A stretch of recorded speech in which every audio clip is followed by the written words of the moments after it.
Students, आज हम बात करेंगे प्रूफ डैट के जो एक स्केलर है या कोई भी हमारे पास रियल नंबर है, अगर वो प्रोडक्ट ए बी से मल्टीप्लाई होता है दो मैट्रिसेस के प्रोडक्ट से, ठीक है, या पहले हम इसे सी मैट्रिक इस सी नंबर को इस ए मैट्रिक्स से मल्टीप्लाई करते हैं, ठीक है, और फिर बी से, या फिर पहले सी नंबर को बी मैट्रिक्स से मल्टीप्लाई कर दें और फिर ए को बी से। तो इन तीनों सूरतों में जो रिजल्टेंट में हमें मैट्रिक्स मिलेगा वो एक जैसा मिलेगा, ठीक है। मतलब ये बात हमने जो है ये बात साबित करनी है। तो चले हम ऐसा करते हैं कि सी जो है फर्ज कर लेते हैं कि ये हमारे पास 3 है, ठीक है, और जो हमारे पास ए मैट्रिक्स है ये हम बना लेते हैं, इसको यहाँ पर लिख लेते हैं जी 5 6 और 7। बल्कि इसमें नंबर्स थोड़े से ऐसे रखते हैं कि जो हमारे लिए सॉल्व करना ज़रा आसान हो। 4 -2 0 1, ठीक है। अब यही प्रॉपर्टी जो है ये मतलब स्क्वायर मैट्रिक्स या ऐसे मैट्रिक्स जो कि आपस में मल्टीप्लाई हो सकते हैं, अब वो उनका ऑर्डर मतलब 3/3 भी हो सकता है, 4/4 भी हो सकता है, सबके लिए ये अप्लाई होगी प्रॉपर्टी, ठीक है। मैं अभी फिलहाल आपके लिए मतलब यहाँ पर जो है वो 2/2 के लिए लिख रहा हूँ, इसलिए कि यहाँ पर हमने इस सारी कैलकुलेशन को कैलकुलेट करना है, ठीक है, इस वजह से, ठीक है। यहाँ पर -1 3 2 और फर्ज कर लेते हैं कि यहाँ पर आ रहा है 5, ठीक है।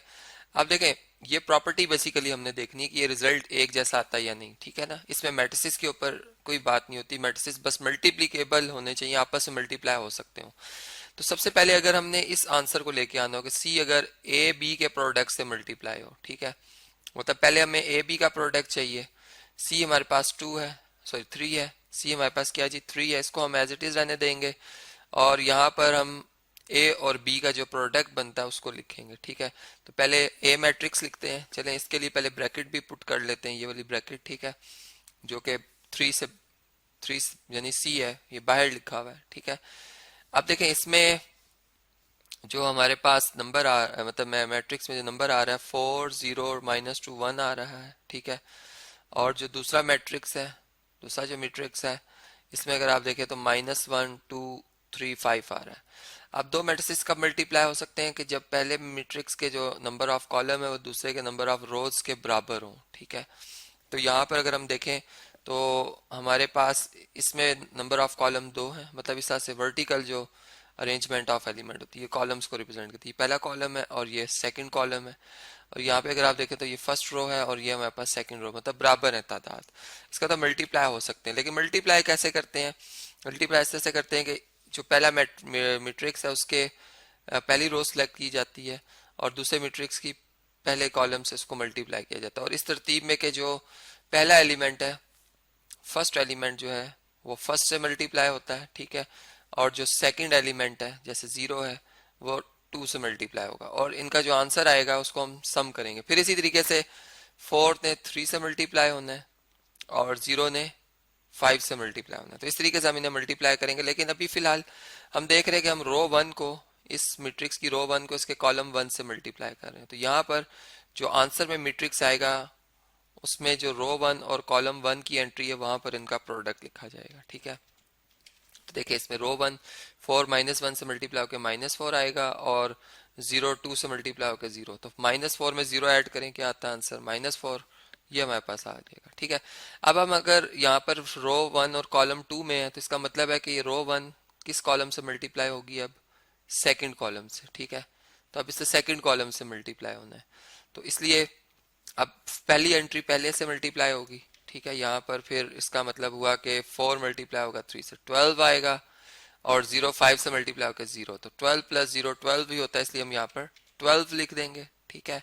और ये इस तरह से ब्रैकेट, अब इसी तरह -2 मल्टीप्लाई होगा, मतलब ये सेकंड रो है और यहाँ से पहला कॉलम है, तो सेकंड रो फर्स्ट कॉलम, और इस तरह सेकंड रो सेकंड कॉलम, तो इस उसी हिसाब से जो मैंने आपको अभी तरीका बताया मल्टीप्लाई करेंगे। तो यहाँ पर अगर आप देखें तो हमारे पास जो है -2 -1 से मल्टीप्लाई होकर +2 आ जाएगा, और +1 +2 से मल्टीप्लाई होकर +2 आएगा, और इनको हम प्लस करेंगे तो 2 + 2 कितना आ जाएगा जी 4, यहाँ पे 4 आ जाएगा। इसी तरह -2 3 से मल्टीप्लाई होकर -6 और 1 5 से मल्टीप्लाई होकर 5, तो -6 में 5 ऐड करें -1 आता है, यहाँ पर हमारे पास आ जाएगा -1। अब ये जो 3 नंबर है ये स्केलर नंबर ये हर मैट्रिक्स के हर एंट्री से मल्टीप्लाई हो जाएगा। तो यहाँ पर 3 4 से मल्टीप्लाई होकर -4 से -12 बन जाएगा, यहाँ पर 12 से मल्टीप्लाई होकर 36, फिर यहाँ पर 12 और -1 से 3 मल्टीप्लाई होकर -3 आ जाएगा। तो ये आपके पास आ जाएगी इक्वेशन नंबर 1। अब हम जो ये पार्ट है इसका, मतलब हमने c को पहले a से मल्टीप्लाई कर देना है और फिर b से इसको मल्टीप्लाई करना है, ठीक है।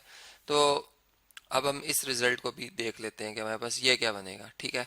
देखें c number multiply by a। अब c क्या है हमारे पास, c बेसिकली हमारे पास है 3 और a जो है वो हमारे पास 4 0 और -2 1 है, ठीक है। इसको अगर हम मल्टीप्लाई कर दें तो 3 4 से मल्टीप्लाई होकर 12, 3 0 से 0, 3 -2 से -6 और 3 1 से 3, ये हमारे पास आ जाएगा सी ए मैट्रिक्स। अब इसको हमने मल्टीप्लाई करना है बी से, ठीक है। बी यहाँ से हम कॉपी कर लेते हैं बी मैट्रिक्स को, ये हमारे पास है।